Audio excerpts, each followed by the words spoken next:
Magandang araw mga minamahal nating mga kaibigan, mga kapatid, mga subscribers po, viewers ng ating Solid Rock Ministry Lesson Review. Tayo po ngayon ay nasa ikalima ng topic sa ating quarter at magandang araw po sa inyo.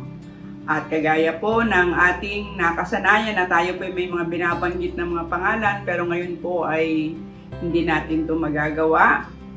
Nais lamang po naming magparating ng pangungumusta at pakikiramay sa mga kapatid natin, sa mga kaibigan natin na naapektuhan po o maaaring nasalanta kayo ng nakaraang bagyo. Bagyo na hanggang sa ngayon po ay hindi pa natin natitiyak kung talagang tayo nga iniwanan na sapagkat meron pa din pong darating. Subalit, ang pinaka mahalaga po nito at dapat nating tandaan na anumang pong pagsubok ang ating hinaharap at hinarap ng mga nakaraan, tayo po ay may Panginoong Diyos na ating pong maaasahan. Kaya laban lang po tayo. Kung tayo man po ay nakaranas ng matinding pagkasalanta, lalo na po sa parteng Bicol, kami po ay nais po namin iparating ang amin pong pagbibigay sa inyo ng kaginhawahan ng kalooban na tayo po may Panginoon na tutulong sa atin. Ang ating pong ikalimang topic, ang pamagat po ay ang patutuo ng mga Samaritano. At atin po munang hihingiin ang bendisyon at pakikisama ng ating Panginoon. Tayo po muna ay manalangin. O Diyos ka pong makapangyarihan sa lahat. Muli po ay pinupuri namin ang inyong pangalan sa pagkakataong ito na kami po ay muling mag-aaral ng inyong banal na salita. Panginoon, napakarami pong nagdaan sa loob ng isang linggo. Marami pong pagsubok na dumating sa bawat isa na maaaring iba-iba lamang po ang kanyang antas, subalit salamat Panginoon sapagkat naririyan ka po na patuloy pong dumadamay at nag-iingat, kumakalinga sa amin. Lalo na po Panginoon ang aming pong mga kapatid, mga kaibigan na naapektuhan po ng nakaraang bagyo. Napakataas po ng tubig na kung saan ay nagkaroon po ng mga damages ang kanilang mga ari-arian. At maaari pong may mga kapatid pa rin po kami at mga kaibigan na nagkaroon ng mas mahigit pang mga damages. Subalit Panginoon, idinadalangin po namin sila sa inyo. At sa pag-uusap-usap po muli namin ito ng inyong pong banal na salita. Buksan po nawang muli ang aming mga isipan at makilala po namin higit ikaw sa pagkakataong ito. Po ang dalangin namin sa pangalan po ni Jesus. Amen. Ang ating pong talatang sa uluhin ngayon ay makikita po natin sa John 4:42 at sinabi niya sa babae, ngayon nagsisisampalataya kami, hindi dahil sa iyong pananalita, sapagkat kami rin ang nakarinig at nalalaman namin ito na nga ang tagapagligtas ng sanglibutan. Sino ba ang mga Samaritano? Ito ang bayan sa hilagaan ng Israel. Matatandaan, matapos ang paghahari ni Solomon, ang bayan ng Diyos ay nahati sa dalawa, ang Judea at ang Israel. Ang 10 lipi ng Israel na humiwalay ay nagtayo ng sariling templo sa Samaria at naglagay ng mga saserdote na pawang hindi Levita. Nang ang Israel ay masakop ng mga Assyria, lalo't higit ang Samaria, ang mga mamamayan ay ipinangalat ng hari sa iba't ibang mga lupain at pinalitan ng ibang mamamayan. At ipinagpatuloy ang paggamit ng templo doon upang sumamba sa ibang mga Diyos. Sa kabilang dako, ang Judea ay nasakop ng Babylonia At nang sila ay pagpauwiin na upang muling itayo ang templo sa Jerusalem, ang mga Samaritano ay humadlang sa kanila.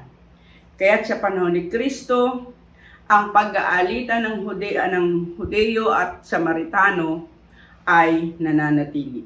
At narito po ang mga katanungan na ating pong pag-uusapan ngayon. Number 1, ano ba ang issue sa pagitan ng mga Samaritano at mga Hudyo na nais buwagin ni Kristo bilang Mesiyas ng sangkatauhan?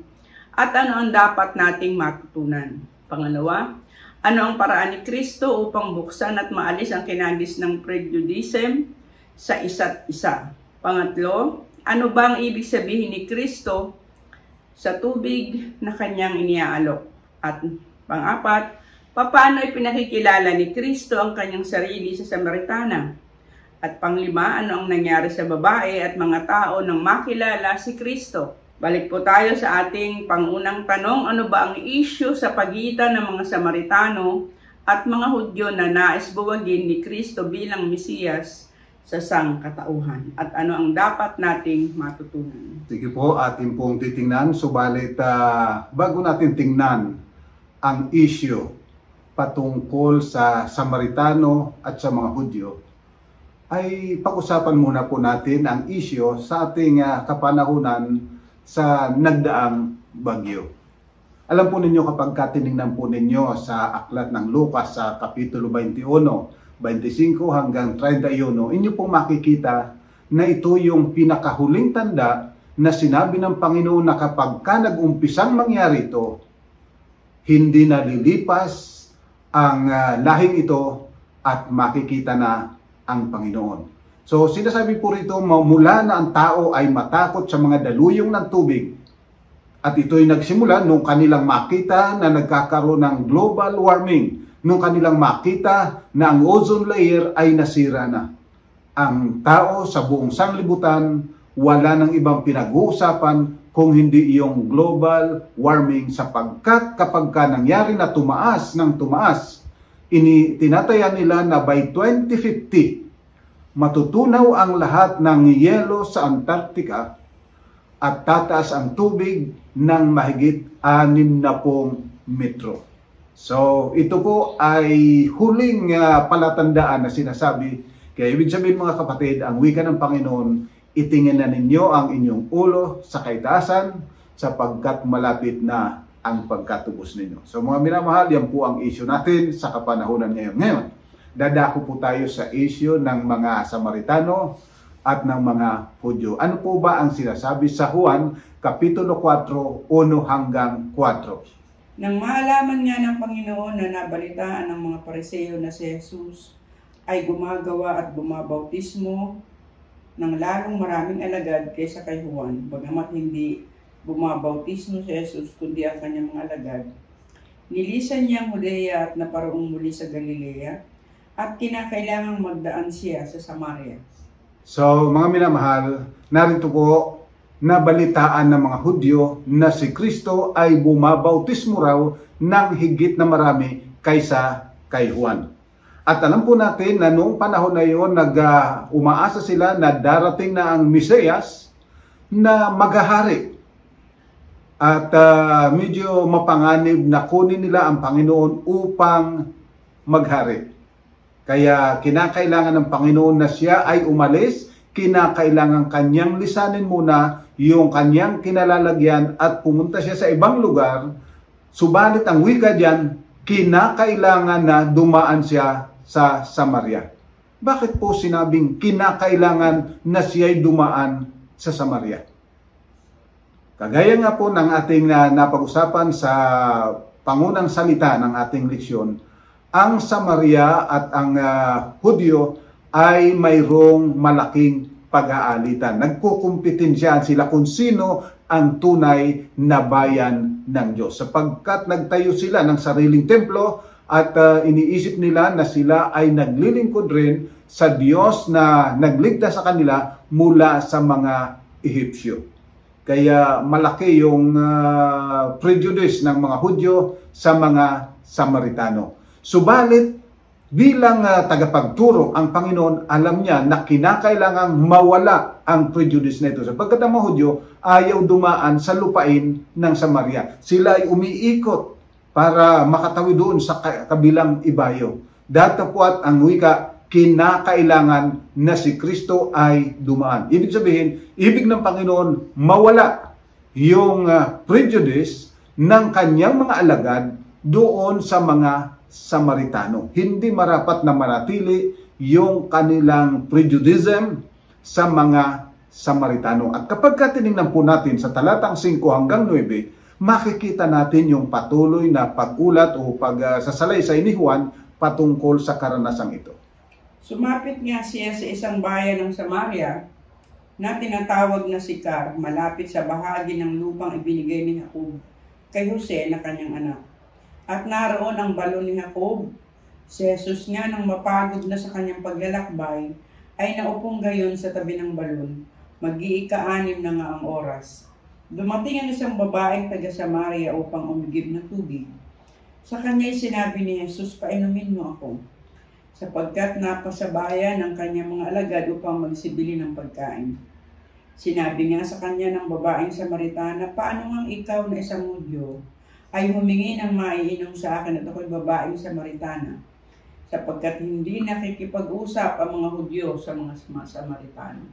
So, narito po, para mawala yung prejudice, ang unang ginawa ng Panginoon, ang wika, kinakailangan na siya ay dumaan.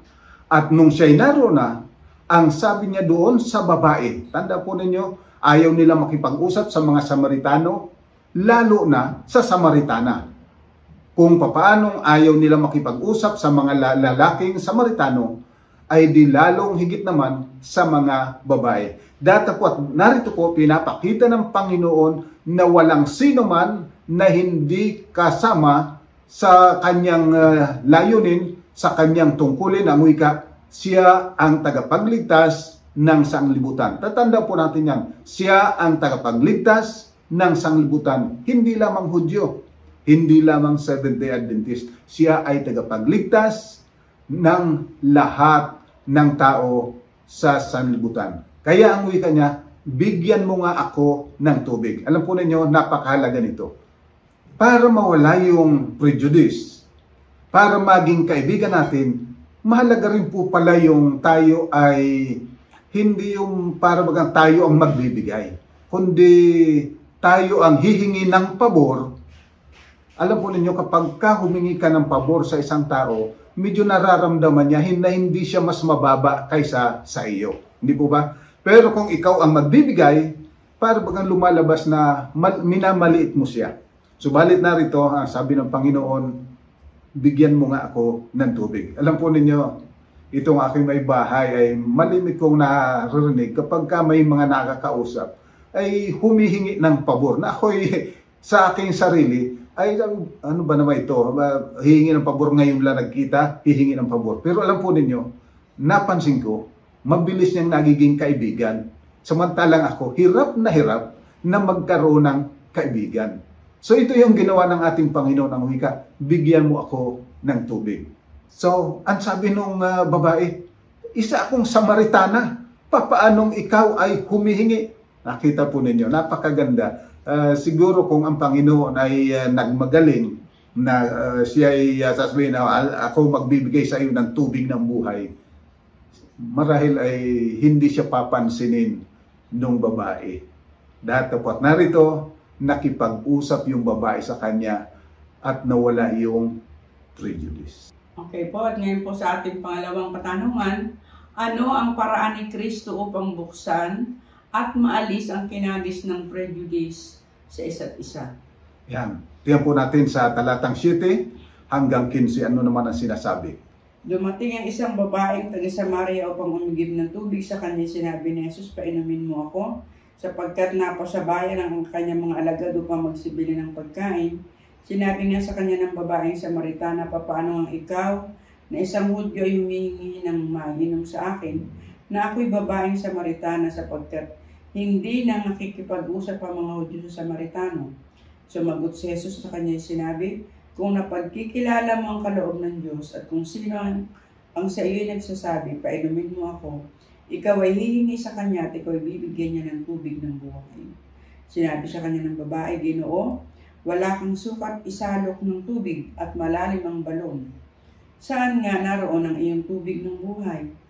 Dakila ka pa baga sa aming amang si Jacob, na sa amin nagbigay ng balon at dito'y umiinom siya. Uminom siya at ang kanyang mga anak at ang kanyang mga hayop. Sumagot si Jesus at sinabi sa kanya, ang bawat umiinom ng tubig na ito ay muling mauuhaw.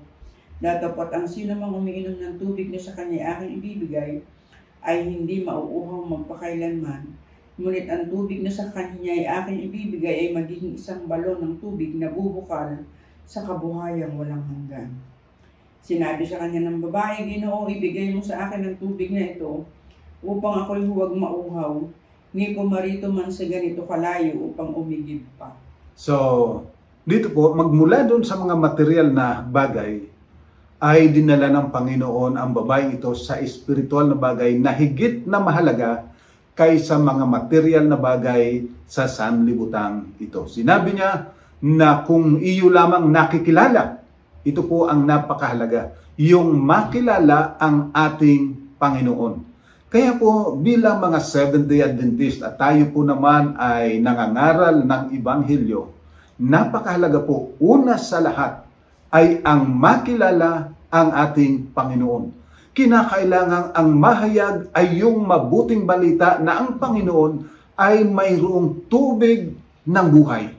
Bago po natin pag-usapan yung mga iba't ibang mga doktrina, kinakailangang maging maliwanag sa sangkatauhan na ang ating Panginoong Jesucristo ay Diyos ng pag-ibig at walang ibang ninanais kung hindi ang ating kaligtasan, ang ating kagalingan, ang ating kabutihan. So ito po ang marapat na ating uunahin. Kinakailangang mauna yung kadakilaan ng iniaalok ng Panginoon kaysa mga material na bagay. Alam po ninyo kapag minsan tayo, doon kaagad tayo sa doktrina na kung ano-anong mga doktrina. Subalit nakakaligtaan nating itaas ang ating Panginoon na siyang napakahalaga, na siya ang mag-alis ng mga hadlang upang sila ay makinig sa mga doktrina na ating ituturo sa kanila. So napakahalaga yan mga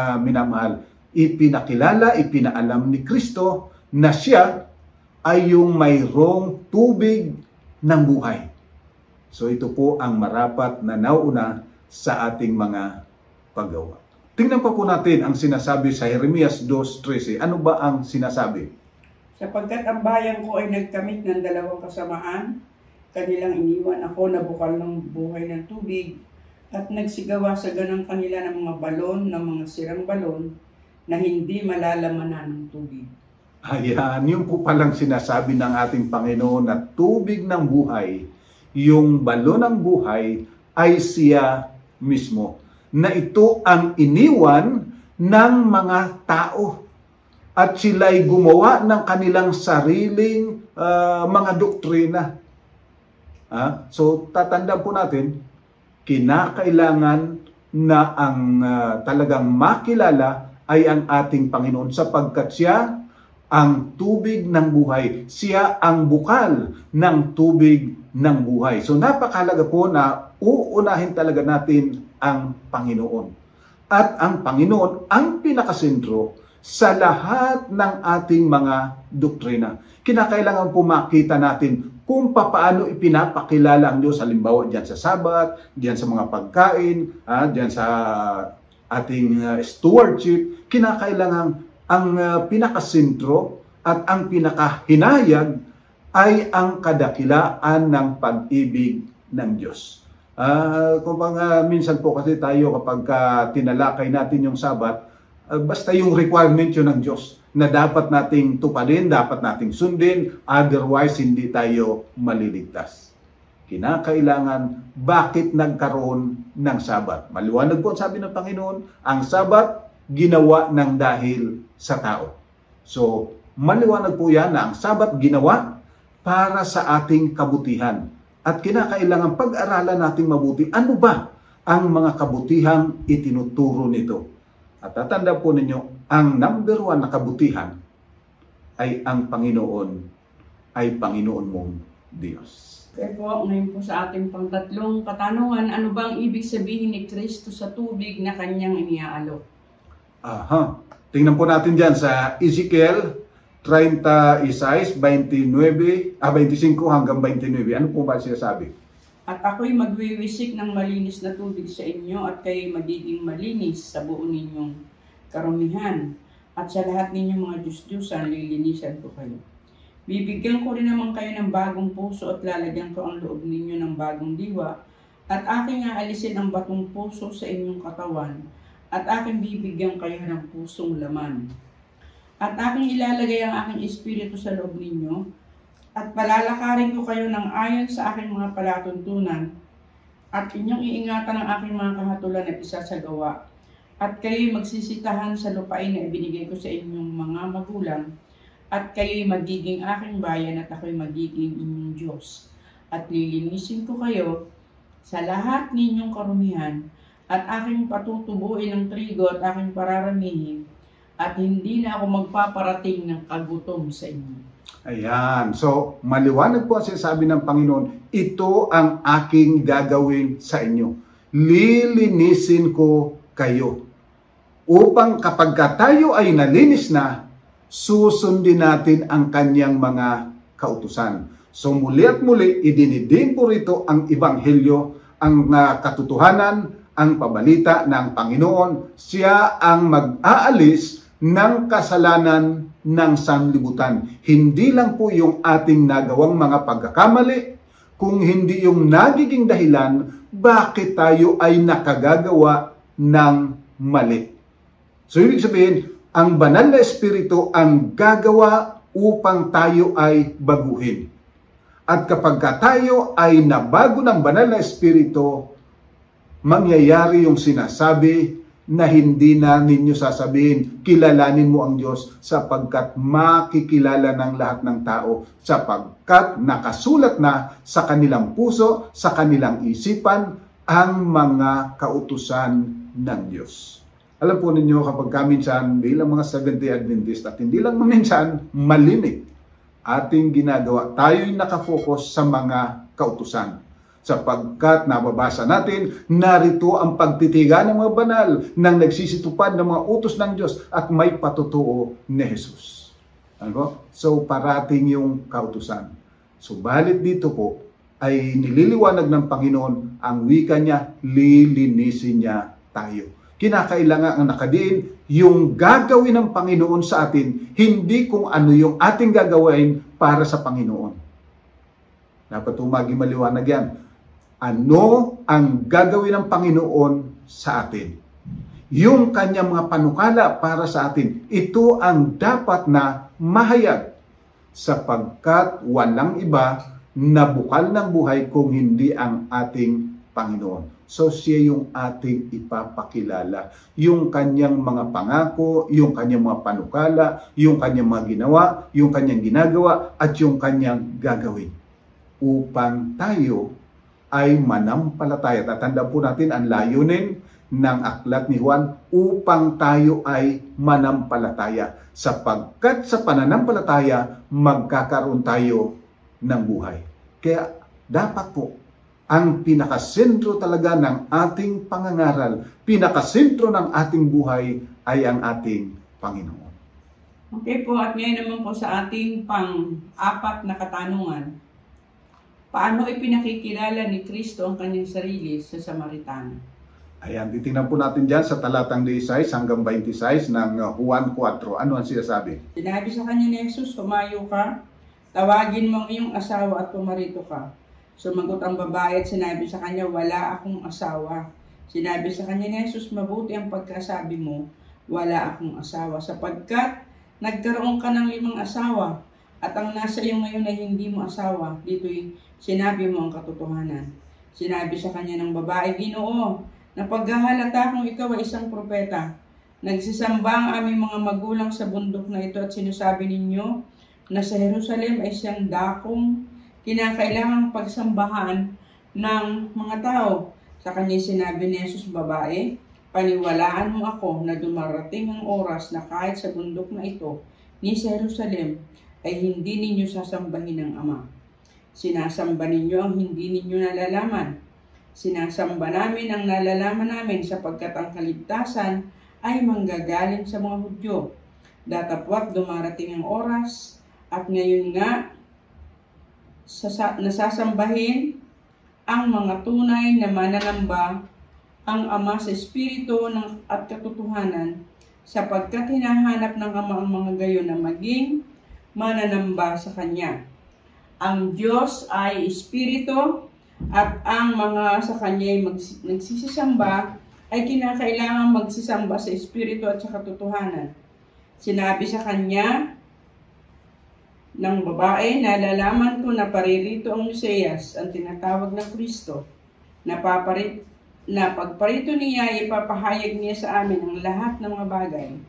Sinabi sa Kanya ni Jesus, ako na nagsasalita sa iyo, ay siya nga.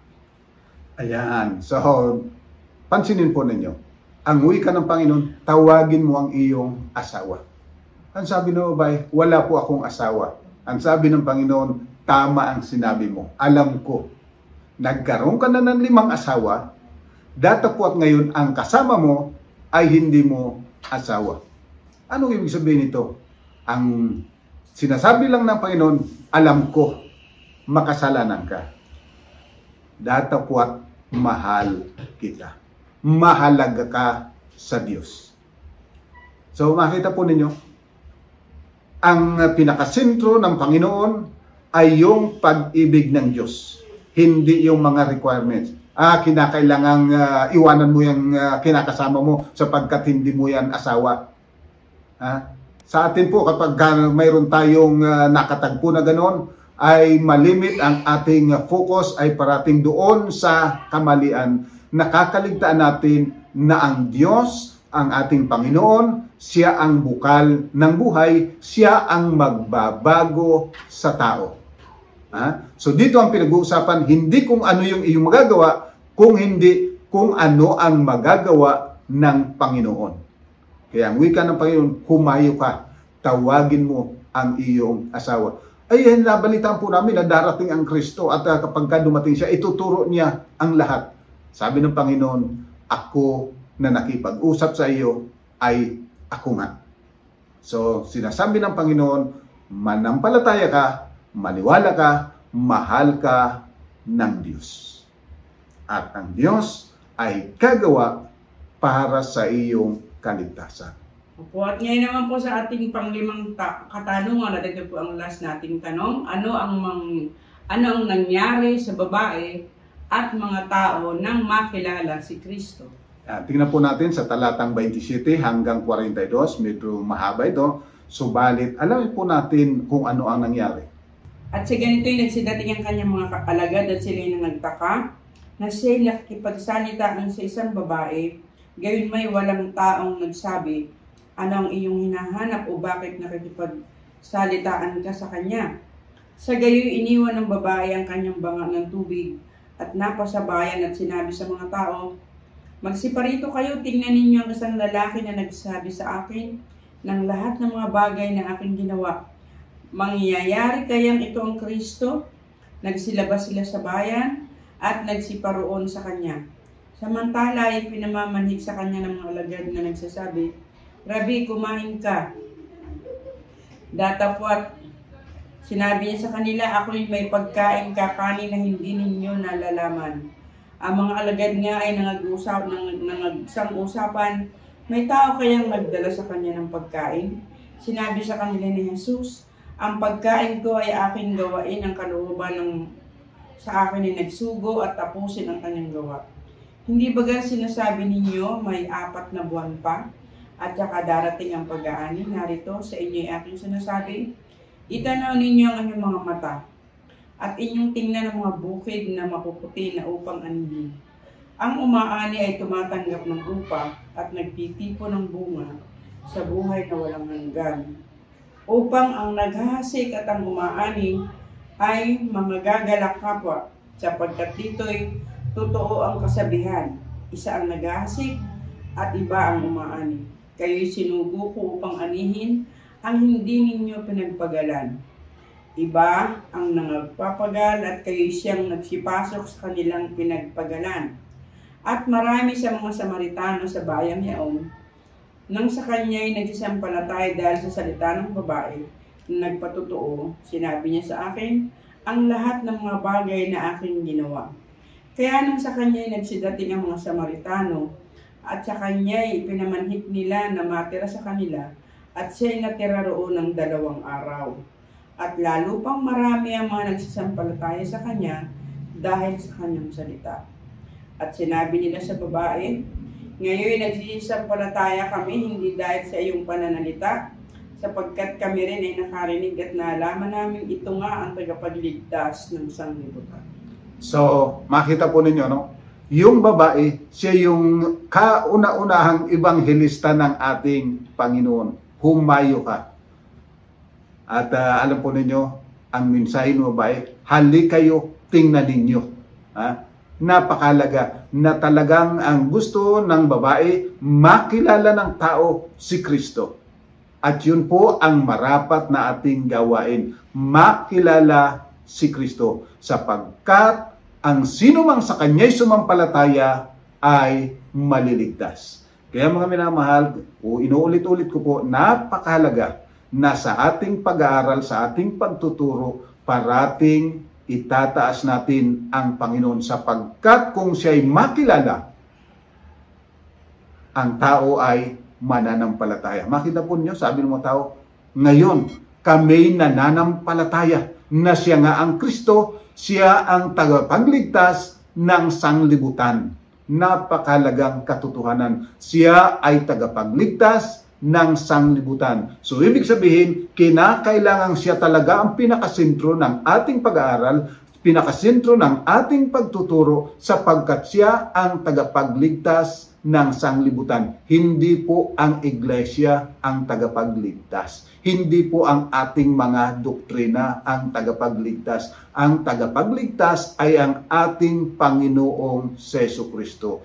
At makikita po ninyo kung gaano naging matagumpay ang pagtuturo dito sa mga Samaritano sapagkat ang wika ng babae, hali kayo, ito na nga kaya ang Kristo.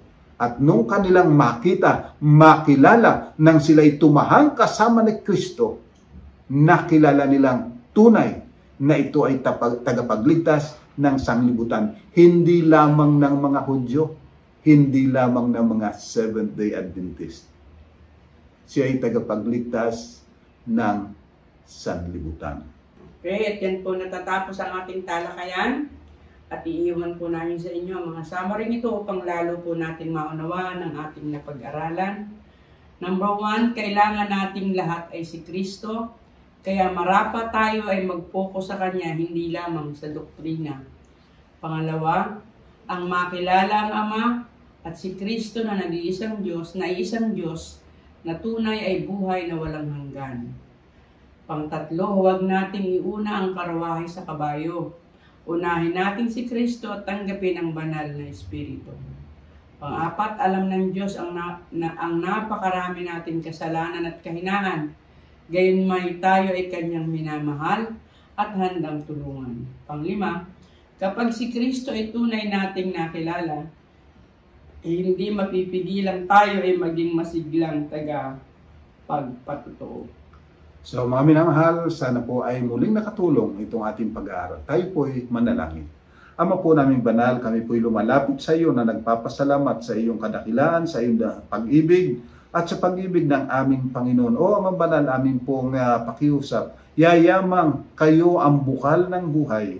Matutunan nawa namin na ituro at ipakita na kayo nga ang bukal ng buhay na magliligtas sa sanglibutan. Salamat po na ikaw ang mag-aalis ng kasalanan ng sanglibutan at hindi kami.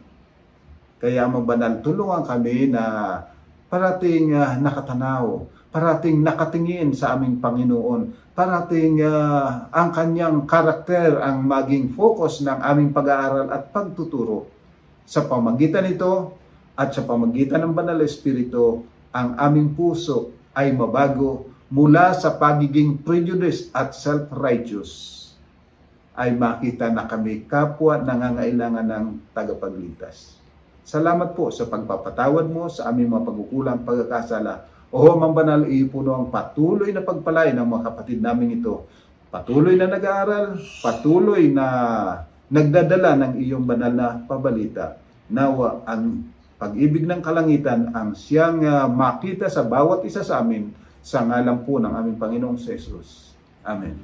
So mga minamahal, hanggang sa susunod po, ang pag-ibig ng Diyos sa mga ating lahat, ang kanyang pagpapala ay tanggapin natin ngayon at magpakailan.